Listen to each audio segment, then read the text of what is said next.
उत्तर प्रदेश की 80 लोकसभा सीटों का रुझान क्या है, ये तो आप अयोध्या में रोज ही देख रहे हैं। आज तो देश की संसद भी राममयी हुई है और राम के नाम पर, राम मंदिर के नाम पर चर्चा चल रही है।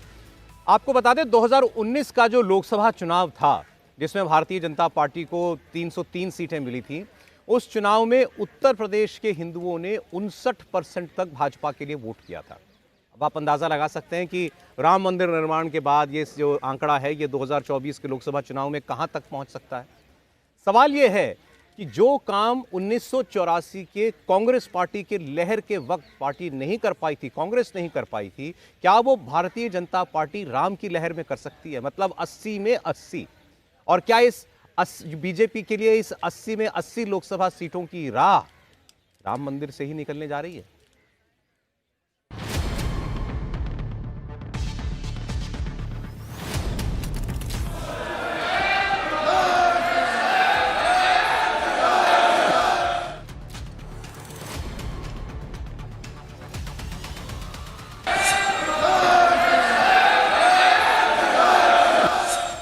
2019 में राम आने वाले थे, तब बीजेपी को यूपी में अकेले अपने दम पर 62 और अपना दल के साथ 64 सीटें मिली। अब रामलला अपने गर्भगृह में विराजमान हो चुके हैं, तो यूपी में बीजेपी का नंबर कहां तक पहुंचने वाला है। 2019 के लोकसभा चुनाव में उत्तर प्रदेश के 59% हिंदू वोटर्स ने बीजेपी को वोट दिया था, तो 2022 के विधानसभा चुनाव में बीजेपी को 54% हिंदुओं के वोट मिले। लोकसभा की तुलना में भले ही ये कम दिख रहा हो, लेकिन 2017 में बीजेपी को मिले 47% हिंदू वोटों की तुलना में ये 7% अधिक था। अयोध्या में भव्य राम मंदिर के निर्माण के बाद जिस तरह हिंदुओं में उत्साह है, उससे बीजेपी के लिए यूपी की सियासी पिच तैयार हो गई है। रही सही कसर समाजवादी पार्टी और कांग्रेस ने प्राण प्रतिष्ठा कार्यक्रम से दूरी बनाकर पूरी कर ली है। बीजेपी का पूरा फोकस उन 16 लोकसभा सीटों पर है जहां 2019 में उसे हार मिली थी। पार्टी को पिछले चुनाव में पूर्वांचल की 7 सीटों पर हार मिली। समाजवादी पार्टी और बीएसपी गठबंधन ने घोसी, लालगंज, जौनपुर, अंबेडकर नगर, गाजीपुर, श्रावस्ती और आजमगढ़ की सीटें जीती थी। हालांकि बाय इलेक्शन में बीजेपी को आजमगढ़ से जीत मिल गई थी। पश्चिम यूपी में बिजनौर, अमरोहा, मुरादाबाद, संभल, सहारनपुर, रामपुर और नगीना में पार्टी चुनाव हारी। इसके अलावा मैनपुरी और रायबरेली में भी विपक्ष को जीत मिली। रामपुर उपचुनाव में ये सीट बीजेपी ने समाजवादी पार्टी से छीन ली। लोकसभा चुनाव में बीजेपी की रणनीति के सेंटर में अयोध्या है। बीजेपी यहीं से पूर्वांचल साधना चाहती है, अवध साधना चाहती है, बुंदेलखंड और पश्चिमी यूपी साधना चाहती है। पूर्वांचल की सभी 7 सीटें अयोध्या से सटी हुई हैं। अयोध्या से किसी की भी दूरी 250 किलोमीटर से अधिक नहीं है। अयोध्या में हर दिन करीब 1.5 लाख भक्त दर्शन करने पहुंच रहे हैं, जिनमें ज्यादातर श्रद्धालु यूपी से हैं। अगर यूपी से 1 लाख भक्त भी रोज रामलला के दर्शन करते हैं, अगले 90 दिन में 90 लाख श्रद्धालु सिर्फ यूपी से अयोध्या पहुंचेंगे। लोकसभा चुनाव से पहले ये पूरी तरह राममय होंगे। अगर औसतन एक शख्स के परिवार में 4 लोग भी होंगे, तो 3 करोड़ 60 लाख हिंदू वोटर राम के साथ खड़ा होगा और चुनाव में ये वोटर किसके साथ होंगे, ये अंदाजा लगाना मुश्किल नहीं है।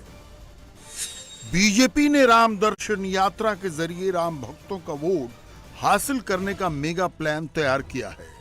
बीजेपी पूरे देश से श्रद्धालुओं को अयोध्या की यात्रा कराएगा।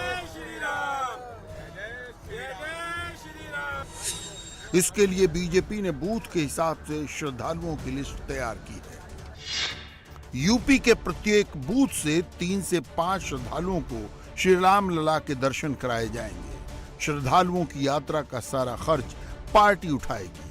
अयोध्या जाने वाले यात्रियों को राम भक्त नाम दिया गया है।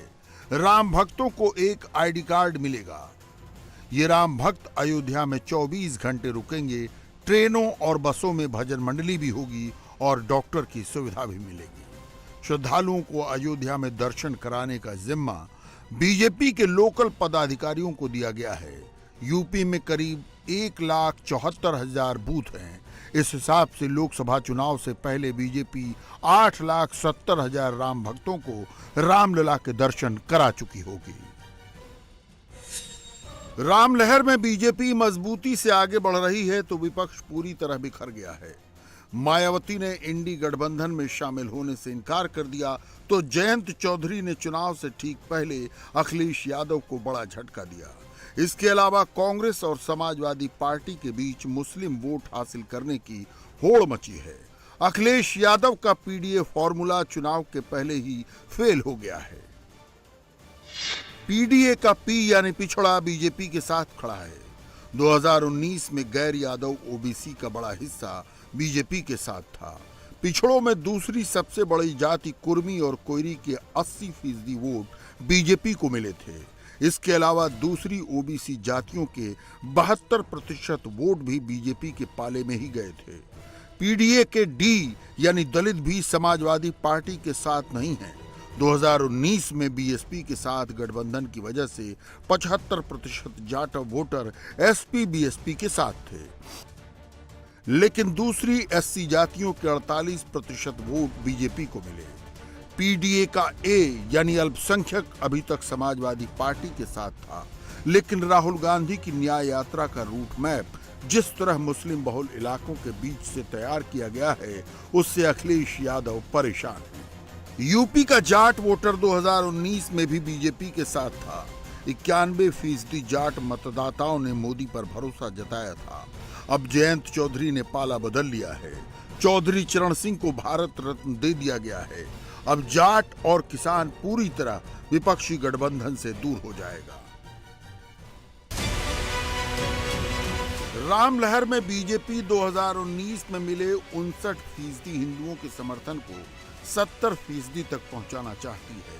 2022 के विधानसभा चुनाव में 80-20 का नारा था तो बीजेपी को 54% वोट मिले और बीजेपी को विधानसभा में प्रचंड जीत मिली।